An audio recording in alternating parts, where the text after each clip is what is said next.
Hey everyone, and welcome back to the Deep Dive. Today we're going to be talking about perceptions of bribery and business ethics in Afghanistan. Okay.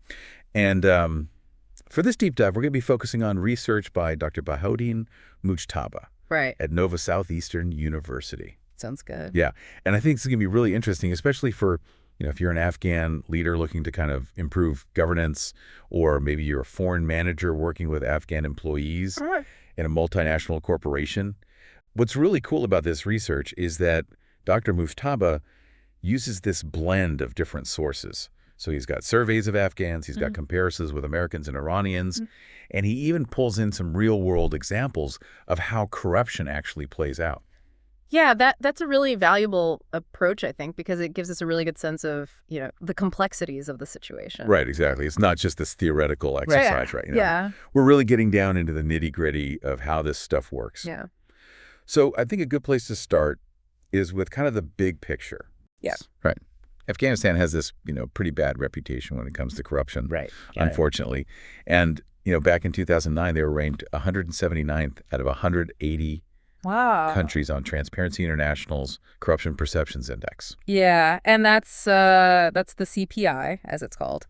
And it's really measuring, how corrupt people perceive the public sector to be in a particular country. Yeah, and so a ranking that low, it's definitely a red flag, right? Yeah, for sure. I mean, it's a really serious issue if you're thinking about doing business there. Yeah, it kind of suggests that bribery is just like a normal part of doing business. Like it's the cost of doing business, yeah. Yeah. And it gets even worse because a lot of people in Afghanistan see this as like a bigger problem than security or unemployment. Yeah. Right, and so it's almost like it becomes the norm. Totally, yeah. In a way. That's just part of the system. There's actually this kind of shocking anecdote in the research about this businessman. He was admitting to bribing officials to transport ammonium nitrate fertilizer. Oh, wow. And he knew that it was being used for making bombs. Oh, gosh. But his justification was that there's simply no other way to make money. That's really disheartening to hear, but it really highlights the kind of ethical dilemmas that people in that kind of environment face. I mean, imagine being a foreign manager trying to, operate ethically. You're coming in with your company's code of conduct. Yeah. And you're like, okay, how am I supposed to make this work? Right. When everyone around me is saying that this is just how it's done. Right. Yeah. And so I think that leads into the question of, like, how do we even begin to measure ethical behavior in this kind of setting? And Dr. Mujtaba uses something called the Personal Business Ethics Score. Right, the PBES. And basically, that's a survey that tries to assess how tolerant people are of unethical decisions. Okay, so it's not like just a simple yes or no kind of thing. No, it's a little bit more nuanced than that. It gives people these different scenarios, almost like little stories, and then it asks them to rate each decision on a scale. Like how much do you approve or disapprove of this? So it's really getting into that like the grade area. Yeah. So what did he find out specifically about Afghans?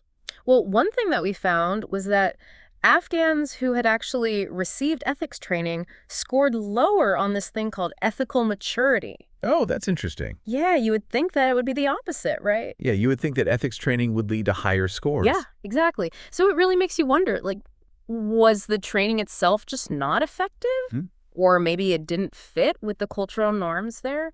It really brings up a lot of questions about how we teach ethics and whether the same approach works everywhere. That makes sense. So context really matters. Yeah, absolutely. And speaking of context, his research also looked at other things that could be influencing ethical decision-making. Right, like education level, management experience, and even just their cultural background. Yeah, so it's not just about training, it's about all these different... It's all these different factors that all play a role. And I thought it was really interesting that he found that Afghans with higher education and management experience were actually less tolerant of unethical practices. Yeah, that's a really fascinating correlation. And it kind of suggests that if you're trying to build an ethical team, maybe you should focus on recruiting people with more education and experience. Yeah, maybe that's a good strategy. Yeah. But then you have to consider these cross-cultural comparisons too, right? Right, exactly. And that's where things get even more interesting. When you compare Afghans to Americans and Iranians, they consistently score lower on this ethical maturity scale.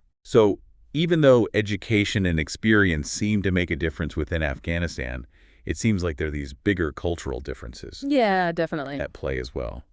And so that kind of leads to the question of, like, why is that? What's going on there? Yeah, that's the big question, isn't it? It's a tough one.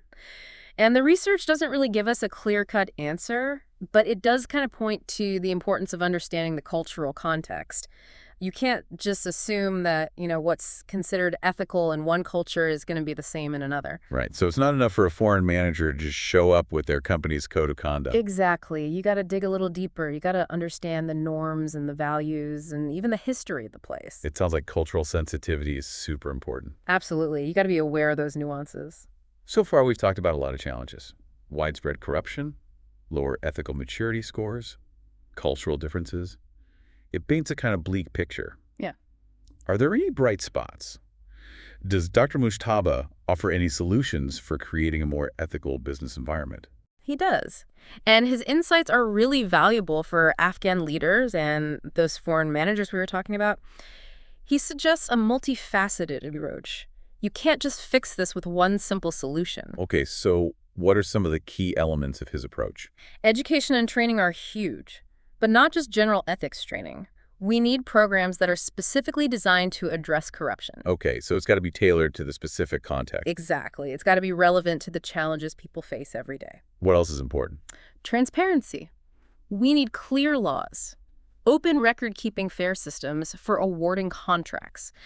Part of the solution is making sure that things are done out in the open. Right, so everyone knows the rules. Yeah. And those rules are actually enforced. Exactly. No more shady deals. So it's like a combination of incentives and consequences. Yeah. You encourage ethical behavior through education and transparency, Mm-hmm. but you also make it clear that corruption won't be tolerated. Exactly. But there's one more piece that's super important, and this is where leaders come in, both Afghan leaders and those foreign managers from multinational corporations.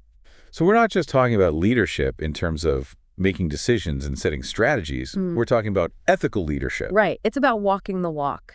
You got to embody the values you want to see in your organization. So leading by example is key. Absolutely. But it goes beyond that, too. You got to create a system, a culture that encourages ethical behavior in everyone. So how do you do that? Clear policies and procedures. Mm-hmm. Channels for reporting unethical behavior. And you got to actually take action.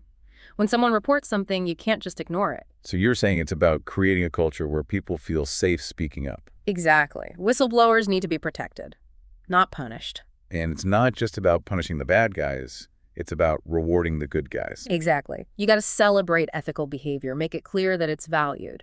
So it's not just about avoiding punishment. It's about actually wanting to do the right thing. Right. It's about creating a culture where people are motivated to do what's right. What about communication? What role does that play?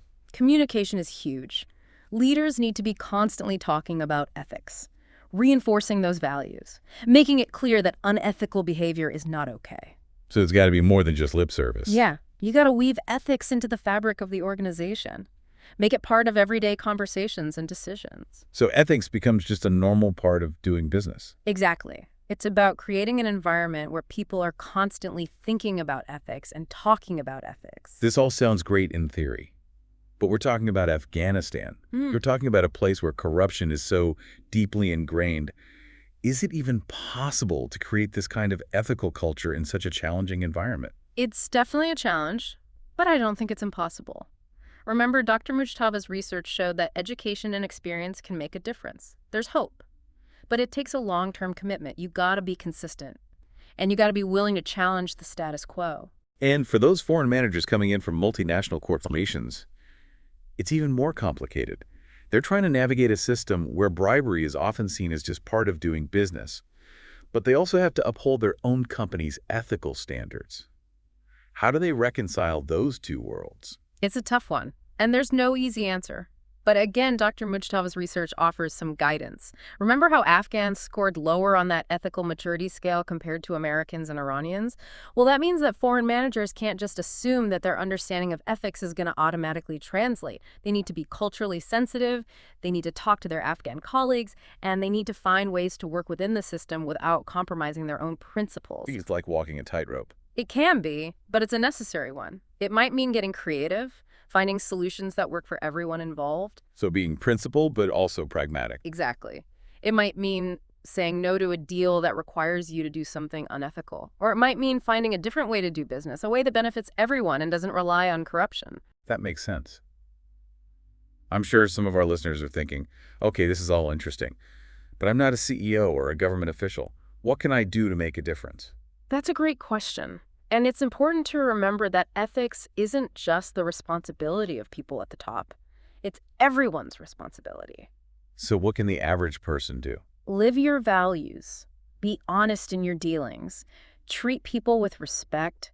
Speak up if you see something wrong. So be the change you want to see. Exactly. Even small actions can make a difference. It's about building a culture of ethics from the bottom up. You got it. And it means having those tough conversations. Sometimes you got to challenge unethical behavior. And you got to support the people who are doing the right thing. So be an ethical ally. Exactly. Even if it's uncomfortable, it's worth it. And remember, you don't have to do it alone. Find people who share your values, build a network of support, work together to make your workplace more ethical. It's about building a community of integrity. That's a great way to put it. And it brings us back to something Dr. Mujtaba talks about in his research, education. Education is key. Absolutely, and not just formal education. It's about constantly learning and questioning and expanding our understanding of these ethical challenges. And that's what we're trying to do here today. Exploring this complex topic, looking at it from different angles, and hopefully giving you some food for thought. I think this is a good place to wrap up our discussion of Dr. Mujtaba's findings and offer some final thoughts on what all of this means for ethical business in Afghanistan. Okay, so we've covered a lot of ground here. What are some of the big takeaways? What should our listeners really remember about this whole conversation on ethics in Afghanistan? Well, I think the biggest thing is that even though Afghanistan faces all these, huge challenges when it comes to corruption, there's still hope. Yeah. Dr. Mujtaba's research shows that change is possible. Yeah, it's not like a hopeless situation. No, not at all. But it does require a multi-pronged approach, and it takes commitment from everyone involved. And his research, it doesn't just highlight the problems, it also points to some actual solutions. Like, what can Afghan leaders, what can these people working in multinational corporations, what can they actually do? Right, yeah. So for the Afghan leaders, it's about prioritizing those anti-corruption measures, putting money into education and training programs that really tackle those ethical gray areas. And it's about, really making sure that institutions are strong and transparent and accountable. So basically making it harder to be corrupt and easier to do business ethically. What about those foreign managers? We've talked about them a lot. What can they do? They have to walk the walk, you know? They have to operate ethically, even when it's tough. They got to get creative, find solutions that work for their company, but also respect the Afghan context. That sounds tricky. It can be, yeah. It might mean finding new ways of doing business, partnering with locals who, share that commitment to ethics. And sometimes it might even mean walking away from a deal that requires you to compromise your principles. So finding that balance is key. Definitely. But it's not just about the big guys. What about the everyday person? What can they do? This is probably what a lot of our listeners are wondering. Yeah, that's a good point. It can feel overwhelming when you think about the scale of the problem. Absolutely. But everyone has a role to play. Every time you choose to act with integrity, every time you speak out against something that's wrong, every time you support someone who's doing the right thing, you're making a difference. It's about those everyday choices. Exactly. Don't underestimate the power of those little things. When enough people start making those choices, it can really change things. So we all have a part to play in building a more ethical Afghanistan. Absolutely. Well, this has been a fascinating deep dive. Thank you for sharing your insights with us. My pleasure. It's been a great conversation. And to our listeners, we hope this has given you some food for thought. Keep learning, keep questioning, and keep making those ethical choices. Remember, we all have the power to make a difference. And on that note, we'll wrap up this deep dive. Thanks for listening.